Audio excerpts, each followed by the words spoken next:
Hey gang. So one last update here. I think this is probably going to be my last update before Christmas.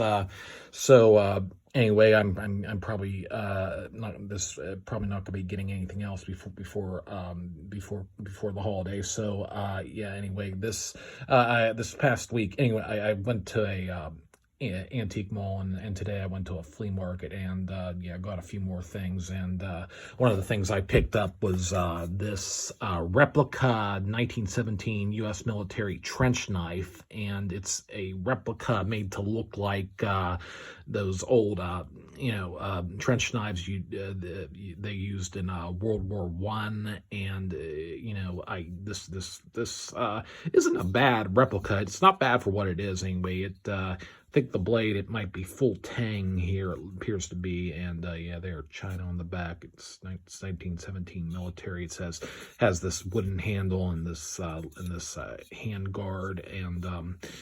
I mean, and there, there are, I could get a actual World War One trench knife, that they are for sale, but unfortunately, they're really freaking expensive, so, but this thing, I got this for only $20, so it was pretty nice, so yeah, it's pretty nice for what it is, it's a nice replica, so that's that. Next up, I found this was really nice. It's a nice Pakistani-made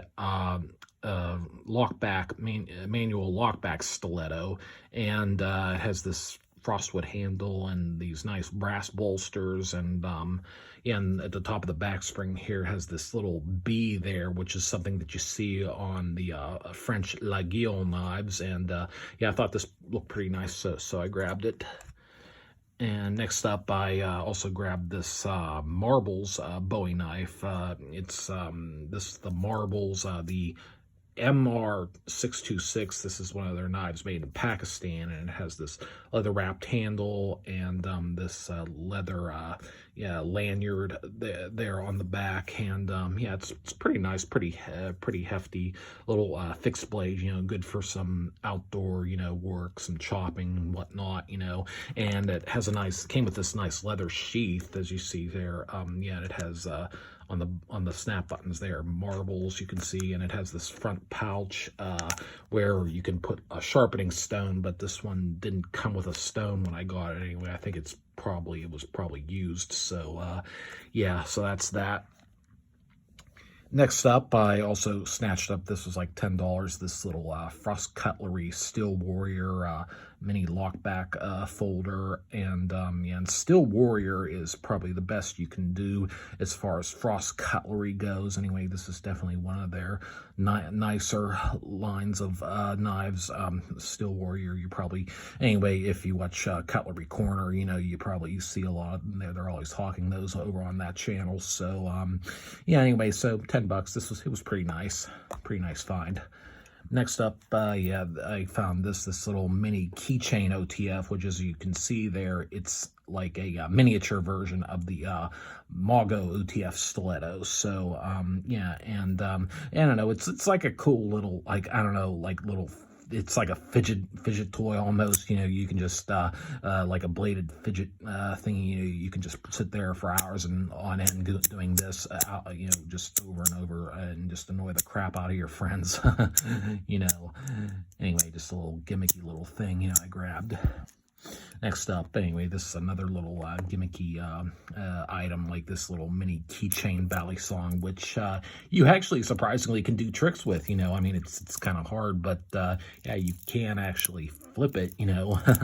Which, yeah, despite its size, it is still functional. Yes, of course it's a gimmick, but yeah, I thought, why not? Anyway, and then next up, I found this cheapo. It's a Karambit switchblade. Anyway, it has this fake carbon fiber handle, but anyway, this one has a really good snap on it. I mean, it really opens with authority, a good spring. As you can see there, it really snaps open hard. So yeah, so yeah, worth it for that. And Next up, finally, I found this little miniature keychain gravity knife, which is as you can see, is a copy. It's in the style of the Riot Exo. And to open it, you pull this part back, which allows the blade to open up, and then hold it down, it slides out, and then this comes over and locks in place. So yeah, it's a pretty nice little knife. It was nice for the price I got it for. That goes back in. Yeah, this thing, yeah, very fidget friendly, and yeah, and so yeah, definitely a decent little keychain knife if that's something you're after. Yeah, I thought it was nice. So anyway, so that's about it. So if I don't anyway, if I don't talk to you all again in a couple weeks, you all have a Merry Christmas, Happy New Year.